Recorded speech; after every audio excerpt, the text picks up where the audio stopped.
Hello friends, तो कैसे हैं आप लोग? आई होप आप सभी अच्छे होंगे। फ्रेंड्स, आज हम प्राचीन भारत से संबंधित कुछ महत्वपूर्ण प्रश्नों को जानेंगे, जो कि आने वाले किसी भी कॉम्पिटिटिव एग्जाम के लिए महत्वपूर्ण है।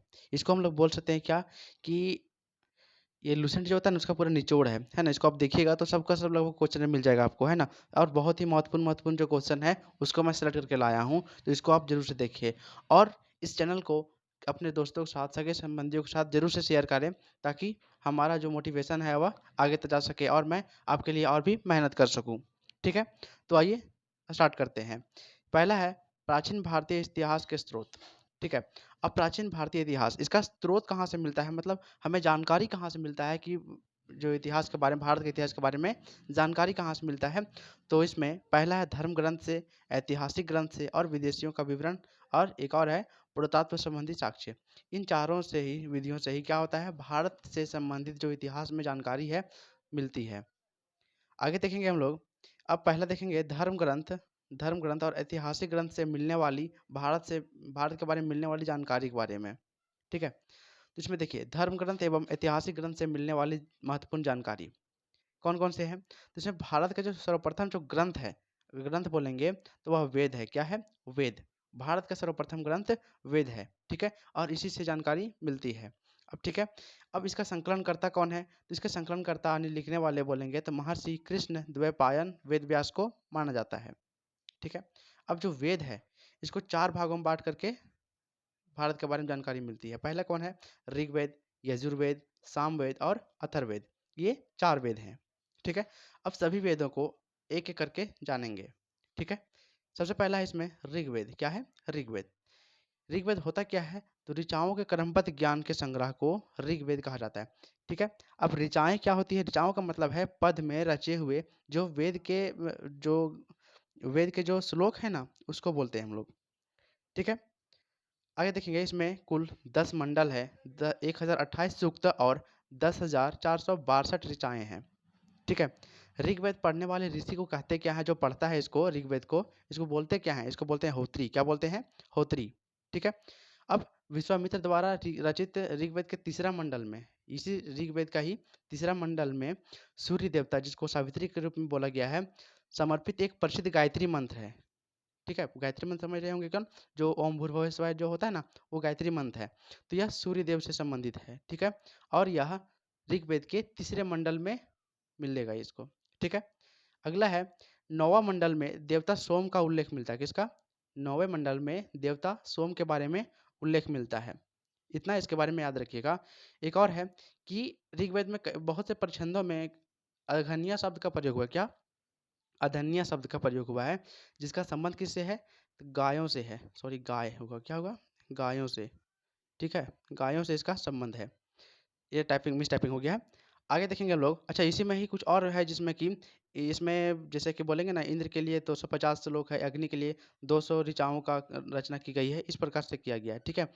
और एक और है कि जो विष्णु भगवान का जो बोलते हैं ना, बावना बावना अवतार हुआ था, जिसमें 3 पग का जो आख्यान हुआ है, वह इसी में हुआ है, किसमें? ऋग्वेद में ही। इसलिए ऋग्वेद को सबसे प्राचीनतम ग्रंथ बोला जाता है। कौन-सा? सबसे प्राचीनतम। इसको भी आप याद रखिएगा अपने नोट में। नेक्स्ट है यजुर्वेद। क्या है? यजुर्वेद। स्वर पाठ के लिए मंत्रों, स्वर पाठ जो करते हैं ना, उसमें मंत्रों के लिए बलि के समय अनुपालन किए जाने वाले जो नियम है, बलि जब होता है उस समय, यह यज्ञ के नियमों एवं विधि विधानों का जो संकलन है, वह यजुर्वेद में ही मिलता है, ठीक है? इसे पढ़ने वालों को क्या बोलते हैं? जिस प्रकार से ऋग्वेद में क्या बोलते थे? होत्री बोलते थे। इसमें बोलते हैं अध्वर्यु। क्या बोलते हैं? यध्वर्यु। किसको? यजुर्वेद को पढ़ने वाले को, ठीक है? और इसमें एकमात्र वेद जो कि गध, अरे क्या लिखा गया यहाँ पर? ये गध लिखा हुआ है, ठीक है ना? गध और पद दोनों में लिखा हुआ है। एकमात्र वेद यजुर्वेद ही है, ठीक है? आई होप कि आपको समझ में आ रहा होगा। तो समझ में आ रहा होगा तो अपने दोस्तों के साथ शेयर कीजिए। थोड़ा-सा ही समय लगता है, थोड़ा-सा टाइम लगाइए, ठीक है ना? आगे देखते हैं हम लोग सामवेद। क्या है? सामवेद।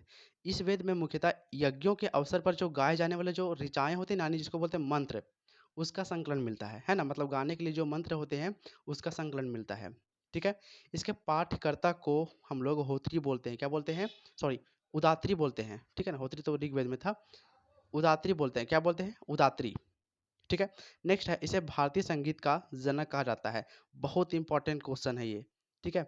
जो भारतीय संगीत का जनक किसको कहा जाता है, किस वेद को कहते हैं, तो सामवेद को है। बहुत से एग्जाम में पूछा जा चुका है इसको। इसको आप ज़्यादा इंपॉर्टेंट रखिएगा, है ना, स्टार बना लीजिए, स्टार। ठीक है। आगे हम लोग देखेंगे अथर्ववेद। क्या है? अथर्ववेद। इसका रचना जो है वह अथर्वा ऋषि द्वारा किया गया। किसके द्वारा? अथर्वा ऋषि द्वारा किया गया है। ठीक है। और इस वेद में कुल 731 मंत्र और 6000 पद हैं। कितना है? 731 मंत्र और 6000 पद हैं। ठीक है। और इसमें औषधि का जो उल्लेख है वह सबसे पहले इसी में ही हुआ है। किसमें है? अथर्ववेद में ही हुआ है। ठीक है। इसमें जो अंधविश्वास के बारे में जो अथर्ववेद है, इसमें जितना भी अंधविश्वास है, जादू टोना के बारे में इसी में ही मिलता है। तो इसको अलग से एक नोट पॉइंट में डाल लीजिएगा, इसको मैंने लिखा नहीं है, लेकिन इसमें महत्वपूर्ण रूप से जितने भी अंधविश्वास है ना, जो विचार आधुनिक विचार हैं, वो ज़्यादा इसी में ही मिलते हैं, अथर्ववेद में ही। बहुत इंपॉर्टेंट है, इसको भी आप देख लीजिएगा। ठीक है ना। इसके अलावा अथर्ववेद में परीक्षित को कुरुओं का राजा कहा गया है तथा कुरु देश के समृद्ध, जो कुरु नामक देश है, उसका समृद्ध चित्रण मिलता है ना? किसके बारे में? तो ये परीक्षित को, परीक्षित राजा है कहाँ के? तो कुरु देश के, है ना? और कुरु देश जो है वह समृद्ध, सबसे सबसे समृद्धि का चित्रण मिलता है यहाँ पर। ठीक है। सौनक और पेंपलाद अथर्ववेद के दो शाखाएं हैं। ठीक है। और इसमें एक और है कि जो अथर्ववेद है ना, इसमें ऋग्वेद से भी बहुत से पुराने जो मंत्र हैं और जो श्लोक है वह इसमें मिलते हैं। ठीक है ना। मंत्र और जो श्लोक है वह ऋग्वेद से भी पुराने मिलते हैं। तो इतना आप अथर्ववेद के बारे में याद रखिए। ये हमारे यहाँ तक चारों वेद खत्म होते हैं, है ना। ऋग्वेद, यजुर्वेद, सामवेद, अथर्ववेद, ये चारों वेद समाप्त होते हैं। आगे देखेंगे इसी से संबंधित क्या है कि महा सॉरी ब्राह्मण, आरण्यक तथा उपनिषद के बारे में। ठीक है। अब देखिए, संहिता के पश्चात ब्राह्मणों का जो आख्यों आख्यों और उपनिषदों का स्थान आता है। ठीक है। इसमें उत्तर वैदिक काल के समाज एवं संस्कृति के विषय में जानकारी प्राप्त होती है। ठीक है। अब प्रत्येक संहिता में अलग अलग ब्राह्मण ग्रंथ हैं, जिसको इस प्रकार से सारणी में दिखाया गया है, तो इसको आप देखिएगा। ठीक है। बहुत इंपॉर्टेंट ये वाला भी है, जो सारणी मैं दिखा रहा हूँ, ये सारणी देखिए। इसमें एक वेद है और इसके जो ब्राह्मण ग्रंथ है उसको क्या बोलते हैं, सो देखिए। ठीक है। ऋग्वेद के ब्राह्मण ग्रंथ को क्या बोलते हैं? उसको बोलते हैं ऐत्रेय और कौशितकी बोलते हैं। क्या बोलते हैं? ऐत्रेय और कौशितकी। ठीक है। नेक्स्ट है यजुर्वेद। इसमें ब्राह्मण ग्रंथ को तैत्तिरीय व शतपथ बोलते हैं। क्या बोलते हैं? तैत्तिरीय व शतपथ। नेक्स्ट है सामवेद, जिसमें हम लोग पंचविश, और अथर्ववेद जिसमें गोपथ कहते हैं। क्या बोलते हैं? गोपथ। आगे देखेंगे हम लोग, यह इसी उपनिषद वगैरह से संबंधित है। इसमें देखिए, इन ब्राह्मण ग्रंथों में हमें परीक्षित के बाद और बिंबिसार के पूर्व की घटनाओं का ज्ञान प्राप्त होता है। जो ब्राह्मण ग्रंथ अभी पढ़े ना हम लोग ऊपर में, तो उसमें जो राजा परीक्षित थे और बिंबिसार, इन दोनों के बीच का जो काल है, इसके बारे में पता चलता है। ठीक है। देखिए, ये जितना भी मैं पढ़ा रहा हूँ, ये सब मैंने पहले भी पढ़ा है, लेकिन वो कंटेंट लिखा हुआ नहीं था, है ना। मैंने सिर्फ अपने से ही टाइप करके तुरंत तुरंत बताया है मैंने। ठीक है ना। जिस तरह लाइव क्लास नहीं होता है उस प्रकार से। तो मुझे लगा आप लोग का रिस्पांस वैसा नहीं मिला, तो हमको लगा कि ज़्यादा आप लोग को समझ में नहीं आ रहा है ना। तो ये लिखा हुआ मैंने कंटेंट दिया, टाइपिंग किया हुआ। ठीक है। आगे देखते हैं हम लोग। ऐत्रेय में राज्याभिषेक के नियम एवं कुछ प्राचीन राजाओं के नाम दिए गए हैं। ठीक है ना। अगर हम कुछ राजाओं का अगर हम बोलेंगे, तो इसमें जो प्रमुख जो राजा हैं, इसमें जैसे कुरु हो गया, पांचाल, कौशल, विदेह, ये सभी राजाएं हैं। ठीक है ना। इसके बारे में जानकारी मिलती है। ठीक है। और राजाओं का राज्याभिषेक का भी वर्णन इसी में ही मिलता है। किसमें?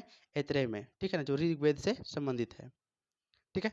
नेक्स्ट है, वैदिक साहित्य में ऋग्वेद के बाद शतपथ ब्राह्मण का स्थान आता है। किसका?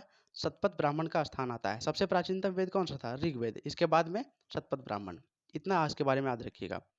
आगे है, स्त्री का सर्वाधिक जो गिरी हुई स्थिति है ना, वह कहाँ मिलती है? तो वह मैत्रेयी संहिता, मैत्रेयनी संहिता में मिलती है। ठीक है। मैत्रेयनी संहिता में किस प्रकार से मिलती है? तो जिस प्रकार से जो पुरुषों का सबसे क्या बोलते हैं, सॉरी, पुरुषों के बारे में जो बोलते हैं, सबसे बड़ा जो दोष अगर बोलेंगे खराब होने का, तो जो शराब होता है, ठीक है ना, और जुआ होता है। इस प्रकार से स्त्री का भी बोला गया है, क्या सबसे खराब स्थिति बोला गया है कि पुरुषों को खराब करने का सबसे मुख्य साधन ये भी है। ठीक है ना। सो बोला गया है किसमें? तो मैत्रेयनी संहिता में। नेक्स्ट है, शतपथ ब्राह्मण में स्त्री को पुरुष की अर्धांगिनी कहा गया है। एक नेक्स्ट है, जावलोपनिषद में चारों आश्रमों का उल्लेख मिलता है। ये भी बहुत इंपॉर्टेंट है, इसको आप देख लीजिएगा, ये स्टार के रूप में लगा लीजिएगा। क्या? कि जावलोपनिषद 4 आश्रमों का उल्लेख कहाँ मिलता है? तो जावलोपनिषद में मिलता है। तो इतना इसके बारे में याद रखिएगा। अब हम लोग आगे देखेंगे, सॉरी, वेदांग एवं वेद सूत्र क्या बारे में? वेदांग एवं उसके सूत्र के बारे में। देखिए, वेदों को भली भांति उसको अच्छे से समझने के लिए 6 वेदांगों की रचना हुई है। कितना? 6 वेदांगों की रचना हुई है, जिसमें जो 6 वेदांग है वह शिक्षा, कल्प, निरुक्त, व्याकरण, छंद और ज्योतिष, ये 6 वेदांग है। पूछा जाता है इसके बारे में, ठीक है ना, ये भी इंपॉर्टेंट ही है। नेक्स्ट है पुराण। अब हम लोग को पुराणों से भी जानकारी मिलती है ना। अब देखिए, इसमें भारतीय इतिहास के कथाओं का सबसे अच्छा अगर क्रमबद्ध विवरण अगर मिलेगा तो पुराणों में मिलता है। जो भारतीय राजा हैं, ठीक है ना, इतिहास में जो भारतीय राजा हुए हैं उनके कथाओं का जो सबसे अच्छा विवरण जो मिलता है वह पुराणों से ही मिलता है, ठीक है। इसका रचयिता कौन है? तो लोमहर्ष, ठीक है, और उसके पुत्र जिसका नाम था उग्रसर्वा, उनको माना जाता है। इन दोनों को ही माना जाता है, ठीक है।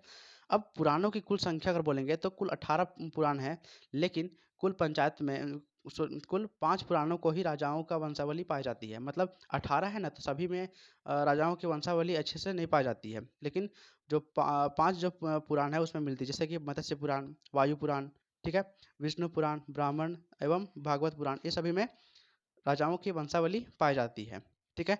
जिसमें जो मत्स्य पुराण है सबसे प्राचीनतम अगर पुराण बोलेंगे तो मत्स्य पुराण है, और सबसे प्रमाणिक पुराण भी यही है, ठीक है। इतना इसके बारे में, पुराण के बारे में याद रखिएगा, ठीक है। ये पॉइंट को आप नोट कर लीजिए अपना कॉपी में या स्क्रीनशॉट ले लीजिए, इसका पीडीएफ नहीं होगा, ठीक है ना। आगे देखेंगे हम लोग विदेशी यात्रियों से मिलने वाली प्रमुख जानकारी। अब देखिए, जो अब देख लेंगे धर्म ग्रंथ से, ठीक है ना, ऐतिहासिक ग्रंथ से किस प्रकार से भारत के इतिहास के बारे में जानकारी मिली है। अब कुछ कुछ यहाँ पर विदेशी यात्री आए थे, विदेशी लेखक के रूप में, उन्होंने भी कुछ भारत के बारे में लिखा है, जिसमें कि सबसे पहले कौन है? टेसियस। क्या नाम है? टेसियस। इसे इतिहास का पितामह कहते हैं, है ना, फादर ऑफ जो हिस्ट्री बोलेंगे तो टेसियस को कहते हैं, ठीक है ना, मतलब इतिहास के पिता कहा जाता है अभी, ठीक है ना। इसके जो पुस्तक है इसका नाम है हिस्टोरिका। क्या नाम है? हिस्टोरिका, ठीक है, कम ये कहा होगा, हिस्टोरिका इसका नाम है।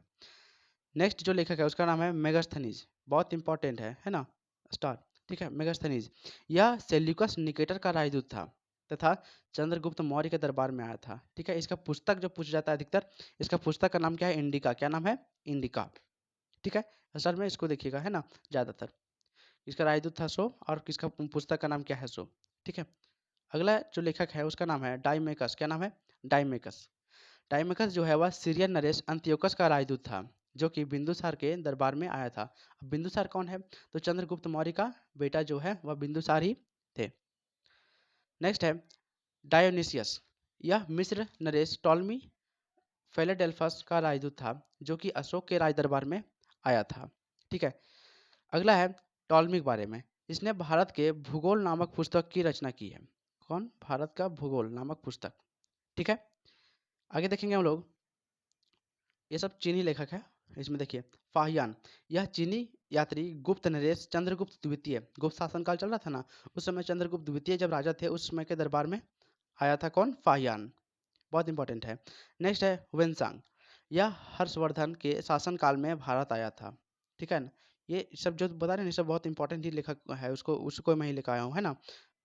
आगे हम लोग देखेंगे ह्वेन सांग के शासनकाल में, मत सॉरी शासनकाल बोल रहा मैं, ये नहीं होगा। सांग जब यहाँ पर आए थे ना तो नालंदा विश्वविद्यालय में पढ़ रहे थे, उस समय उसका कुलपति पूछ जाता है, उसके कुलपति का नाम जो था वह आचार्य शीलभद्र था। क्या नाम था? आचार्य शीलभद्र, ठीक है ना। ये शासनकाल नहीं होगा। जो ह्वेन सांग जो है ना वह पढ़ने के लिए आए थे, जब बिहार गए थे तो नालंदा विश्वविद्यालय में वो पढ़े थे, कुछ कुछ समय तक यहाँ पर रुके थे, शिक्षा ग्रहण किए थे, क्योंकि बौद्ध धर्म के लिए बहुत अच्छा ये विद्यालय माना जाता था, है ना। तो उस समय कुलपति जो है आचार्य शीलभद्र थे। कभी कभी पूछा जाता है तो इसको भी आप याद रख लीजिएगा, लेकिन ज़्यादा इंपॉर्टेंट बोलेंगे तो ह्वेन सांग जो है वह किसके दरबार में आए थे? तो हर्षवर्धन के दरबार में, ठीक है। आगे देखेंगे हम लोग अलबरूनी। अलबरूनी, क्या नाम है? अलबरूनी। यह महमूद गजनवी के साथ आया था, ठीक है। आगे हिस्ट्री पढ़ाएंगे ना तो गजनवी के बारे में बताएंगे, है ना, उसको भी बताएंगे हम लोग। तो अलबरूनी जो है वह महमूद गजनवी के साथ में भारत आया था। इसके जो पुस्तक है उसका नाम पूछा जाता है, वह किताब उल हिंद तथा तहकीक ए हिंद था। क्या था? तहकीक ए हिंद। अगला है अलबरूनी जो है वह ख्वाजिम या खीव। क्या नाम है? ख्वाजिम या खीव, जिसको अभी आधुनिक तुर्कमेनिस्तान है ना उसका नाम था, है ना, का रहने वाला था। कहाँ रहने वाला था? तो आधुनिक तुर्कमेनिस्तान का उस समय किस नाम से जाना जाता था? तो ख्वाजिम या खीव। ठीक है। अगला लेखक है इब्न बतूता। क्या है? Ibn Battuta. इसके द्वारा अरबी भाषा में लिखा गया एक यात्रा वृत्तांत है जिसे रहेला कहा गया है। क्या कहा गया है? रहेला। इब्न बतूता का यात्रा वृत्तांत का क्या नाम है? तो रहेला। क्या नाम है? रहेला। कहीं कहीं अल रहेला होता है ना, तो ज़्यादा रहेला और अल रहेला दोनों याद रखिएगा। नेक्स्ट है, और लेखकों से मिलने वाली जानकारी में अंतिम इसमें आता है, और भी है लेकिन जो महत्वपूर्ण रूप से था ना उसको ही लेकर आया हूँ मैं। तो इसमें एक तिब्बती लेखक है, कौन? तारानाथ। ठीक है। इन्होंने कंग्यूर और तंग्यूर नामक 2 ग्रंथ की रचना की है। नेक्स्ट है, इसमें पुरातत्व संबंधी साक्ष्य से मिलने वाली जानकारी के बारे में। पुरातत्व बोले तो जो पुराने समय में जो खुदाई से मिला है वो जानकारी उसके बारे में है। ठीक है। इसमें देखिए भारतीय जो पुरातत्व शास्त्र है इसके पितामह अलेक्जेंडर कनिंघम को कहा गया है। किसको? अलेक्जेंडर कनिंघम को। बहुत इंपॉर्टेंट है। ठीक है ना, स्टार। ठीक है। भारतीय पुरातत्व शास्त्र का पितामह अगर बोलेंगे तो सर अलेक्जेंडर कनिंघम को कहा जाता है। ठीक है। सर्वप्रथम, अगला पॉइंट है, सर्वप्रथम भारतवर्ष का जिक्र जो है हाथी गुम्फा अभिलेख में हुआ है। कहाँ हुआ है? हाथी गुम्फा अभिलेख में। ये सभी इंपॉर्टेंट पॉइंट है ना, इंपॉर्टेंट पॉइंट को इसमें लिया है अभिलेख वाला में। ठीक है। सती प्रथा का जो पहला लिखित साक्ष्य जो मिलता है वह एरन अभिलेख में मिलता है। किसमें? एरन अभिलेख में। ठीक है। और इसमें एरन अभिलेख में शासक के बारे में बोलेंगे तो भानुगुप्त थे। क्या थे? भानुगुप्त। इसी के समय में, मतलब इन्होंने अभिलेख के बारे में मिलता है इसके बारे में। चलिए, प्राप्त होती है। सर्वप्रथम सिक्कों पर लेख लिखने का जो कार्य है वह यवन शासकों ने किया था। ठीक है ना, यवन शासकों ने। नेक्स्ट देखेंगे, देखिए महत्वपूर्ण अभिलेख के बारे में हम लोग जानकारी प्राप्त करेंगे। किसमें पर? महत्वपूर्ण अभिलेख के बारे में। इधर अभिलेख है, इसके बारे में शासक। तो इसमें सबसे पहला है हाथी गुम्फा अभिलेख। ठीक है। यह लिंगराज खारवेल के शासनकाल में हुआ था। इसके शासक कौन थे? लिंगराज खारवेल। नेक्स्ट है जूनागढ़ अभिलेख। इस समय रुद्रदामन थे। कौन थे? रुद्रदमन। नेक्स्ट है नासिक अभिलेख जिसमें गौतमी बलश्री था। ठीक है ना, गौतमी बलश्री। नेक्स्ट है प्रयाग स्तंभ लेख जिसमें कि समुद्रगुप्त थे। कौन थे? समुद्रगुप्त। नेक्स्ट है एलोह अभिलेख, सॉरी एहोल अभिलेख जिसमें कि पुलकेशिन द्वितीय। नेक्स्ट है मंदसौर अभिलेख जिसमें कि मालवा नरेश अशोकवर्मन थे। नेक्स्ट है ग्वालियर अभिलेख जिसमें कि प्रतिहार नरेश भोज थे। और भित्री एवं जूनागढ़ अभिलेख जिसमें स्कंदगुप्त शासक थे। देवपाड़ा अभिलेख जिसमें कि बंगाल शासक विजयसेन इस समय का शासक थे। ठीक है। आगे देखेंगे हम लोग कि उत्तर भारत के में पॉइंट है कि उत्तर भारत में मंदिरों का जो कला शैली उसको क्या बोलते हैं? इसको बोलते हैं नागर शैली। ये बहुत इंपॉर्टेंट है, एकदम बहुत अधिक पूछ जाते हैं इसको, है ना। नागर शैली बोलते हैं। उत्तर भारत में जो मंदिर है उसको नागर शैली कहते हैं, तथा दक्षिण भारत के जो मंदिर है उसकी कला शैली को क्या बोलते हैं? द्रविड़ शैली। क्या बोलते हैं? द्रविड़ शैली। अगला है दक्षिणापथ जो मंदिर हैं इनके निर्माण में नागर एवं द्रविड़ दोनों शैलियों का प्रभाव पड़ा है, इसलिए इसको बेसर शैली बोलते हैं। मतलब जिस मंदिर में नागर शैली और द्रविड़ शैली, मतलब उत्तर भारत और दक्षिण भारत दोनों के मंदिरों का प्रभाव पड़ा उसको बेसर शैली बोलते हैं। नेक्स्ट है पंचायतन शैली। इसको बोलते किसको है? तो मुख्य मंदिर 4 सहायक मंदिरों से घिरा होता है तब उसे पंचायतन शैली से बना मंदिर कहते हैं। जिसमें कि महत्वपूर्ण अगर मंदिरों में बात करेंगे हम लोग तो इसमें कदरिया महादेव मंदिर जो कि खजुराहो में है, ब्रह्मेश्वर मंदिर जो कि भुवनेश्वर में है, लक्ष्मण मंदिर जो कि खजुराहो में है, लिंगराज मंदिर जो कि भुवनेश्वर में है, दशावतार मंदिर जो कि देवगढ़ में उत्तर प्रदेश में है, और गोंडेश्वर मंदिर जो कि महाराष्ट्र में स्थित है। ठीक है। तो ये थे प्राचीन भारत से संबंधित महत्वपूर्ण जानकारी, है ना। ये सभी पॉइंट जो है बहुत इंपॉर्टेंट जो है, ये सभी जो लुसेंट बुक है उसका निचोड़ है। ठीक है। तो आई होप कि ये सभी प्रश्न आपको अच्छे लगे होंगे। अच्छे लगे होंगे तो लाइक कीजिए, सब्सक्राइब कीजिए, दोस्तों के साथ शेयर कीजिए। ठीक है। Thank you.